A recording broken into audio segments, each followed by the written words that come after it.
komunikacije. Postao je u velikom broju slučajeva zamena za razgovor, ali i mesto za razmenu mišljenja, pa čak i deljenje saveta. Za venčanje iz snova svake buduće mlade dovoljan je jedan frajer i bidermajer.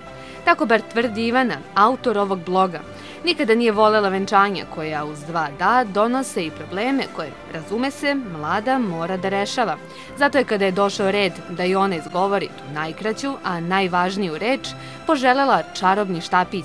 Umesto štapića napravila je blog na kome sveže venčani parovi govore o svojim iskustvima, a budući mladenci pronalaze pomoć i inspiraciju. Ja se trudim da uključim i ljude koji su profesionalni pevači, dekorateri, fotografi, da i oni svoje perspektive daju savet budućim mladencima. Kako pronalazite sve ove neobične parove? Oni se ili meni javljaju ili ja njih vidim na internetu i kontaktiram ih ili oni mene, onda im pošaljem neka pitanja, nađemo se na kafici, ja volim da se sa ljudima nekako sretnem oči u oči. Postoji samo jedno pravilo. Da bi venčanje postalo deo bloga, mora biti što neobičnije. Jer tako je bilo i njihovo. Ljubičaste čarape, lila sandale, stare porodične fotografije i ručno rađeni detalji bili su glavni pečat njihovog slavlja. Sadali smo 200 čuvarkuća, mama i ja zajedno, pa smo to poklanjali gostima kao poklon sa venčanja i onda su tu bili neki naši skriveni inicijali. Bilo je jako simpatično.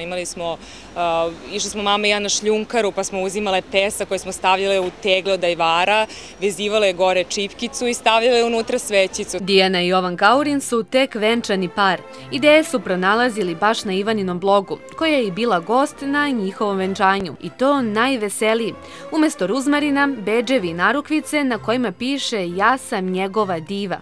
O drugim detaljima iz prve ruke. Za to ćete najbolje morati da pogledate sam blog, da vam mi ne pričamo sad ovako. Sve u svemu venčanje je bilo tematsko, bilo je snimano, pravljeno u jednom kazinu i onako u James Bond stilu i sa puno detalja. Ja sam bila zapravo diva, nisam bila, kako se zove, Bond devojka, bila sam diva, tako da bilo je stvarno spektakularno. Najvažnije je da venčanje liči na mladence, smatra Ivana. Tako će se najbolje zabaviti, možda naći na naslovnoj strani njenog bloga i postati par od kog će neki budući, pre nego što stanu na ludi kamen, ukrasti po koju ludu ideju. Evo sada i vaših fotografija.